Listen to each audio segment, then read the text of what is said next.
Good afternoon. Every once in a while, even frequently as of late, I get to share John 1:1 and with people who don't think Jesus Christ is God. Three phrases, John 1:1a, b, and c, all of which indicate the Word, who was later declared to be Jesus Christ, as we find out that the Word became flesh and dwelt among men, is Jesus Christ. So let's take a look at those. If we dissect it a little bit more than most, learn this fantastic verse and the verse 2 and 3 accompanying it, and you'll have a great witness as to who Jesus Christ is. We go to the website, letter J. Look for John chapter 1.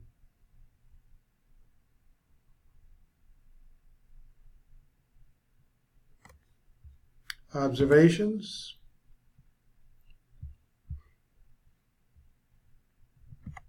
And let's go right to John 1:1-3. Let's read all three verses together, and then we'll see how much time we have to put these all-important words and phrases together to declare what it's really saying in detail. In beginning was the Word. Notice the is in brackets, because in the original Greek, if you look down here, original Greek has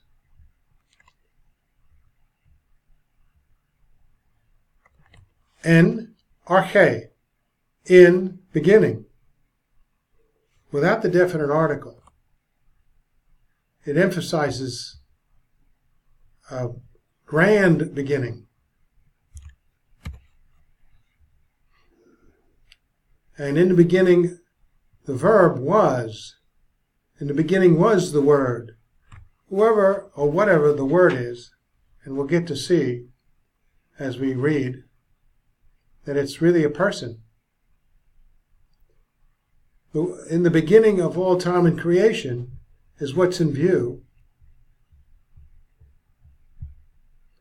because of verse 3.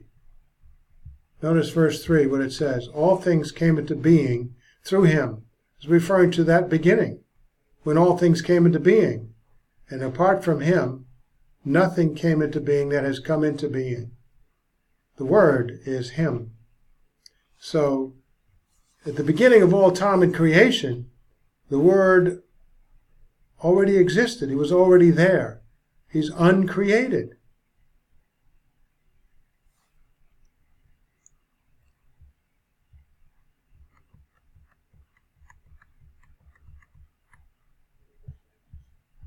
Some maintain because the phrase in the beginning was the Word states that the Word already was in the beginning. He is eternal, uncreated, and pre-existent, and therefore God. Because he's uncreated.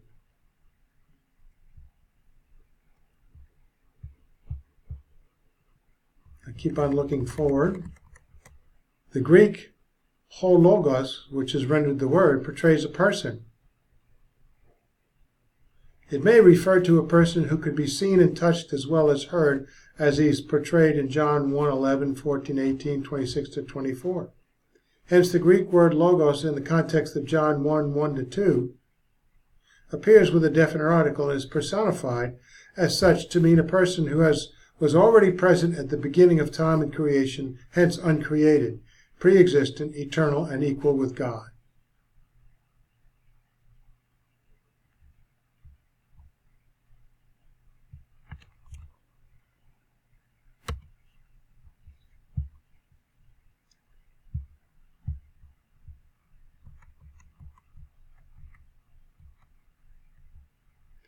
We're talking about John 1:11 here. He came to his own. We can get down to the right size. He came to all things of his own, being creator, all things of the world, being inanimate and animate, including mankind, and his own, masculine plural, those animate objects who have the capacity to receive life, believe in him. His own particular people, specifically the people of Israel, did not receive him. Talking about people.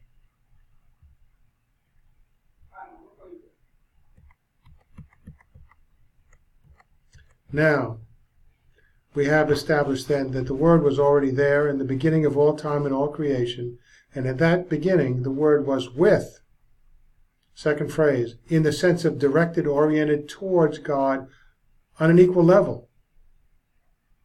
Pros is the Greek, with, meaning rendered with.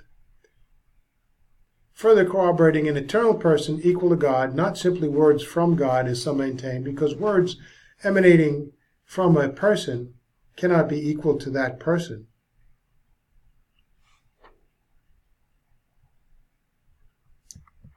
Second statement that says the Word is God. So, the persons of God the Father and God the Son, the Word, are in view in the phrase, and the Word was with God. And take a look at the corroborative verse, John 1:14. And the Word became flesh and dwelt among us, and we beheld his glory, the glory as of the one and only from the Father, full of grace and truth. So we have God the Father and God the Son in view, two persons of the Trinity.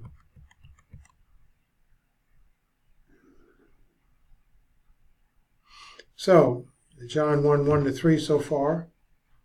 And God, the nature, all the qualities and essence of God, was the Word, who already was in the beginning of time and creation.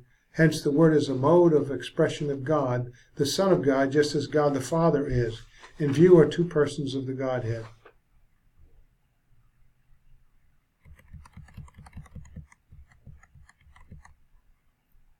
So the Word cannot be a God, or be qualified by an adjective rendered divine, in the sense of being the divine Word, as some maintain. The word Word in John 1:1c must refer to God. Grammatically speaking, let's take a look. Theos equals God in the third clause of John 1:1c. It is predicate nominative case of the intransitive copulative verb was, which it precedes. Since there is no definite article with it, then theos defines the characteristics of logos. Everything that God is logos, the Word. And since there is no wording to imply a God, nor wording to imply the divine Word of God, those words are not present in the original text, then theos does not refer to a God, nor the divine Word of God. It refers to God.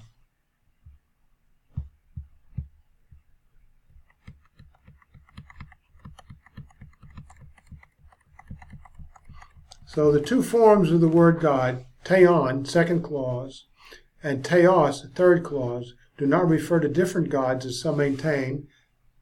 It's a matter of grammar. It's the same word, but the grammatical position and definition refer to the one and only Almighty God. They differ because of grammar, not definition. Neither refers to a God.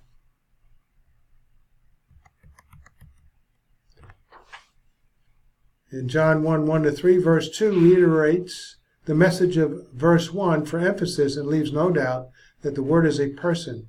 The Word is not a communication from God as some maintain. He is a person who already was at the beginning of time and creation, hence he himself is uncreated, pre-existent, eternal, and God.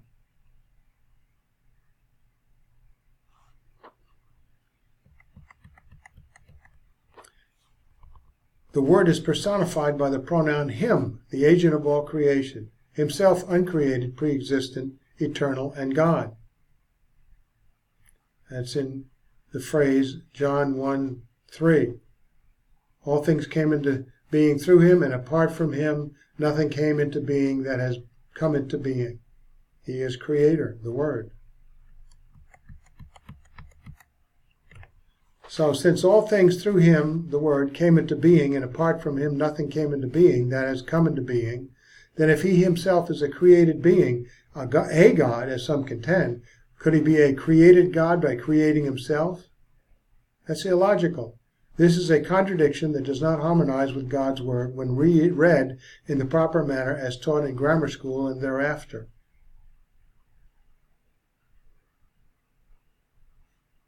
So there you have it.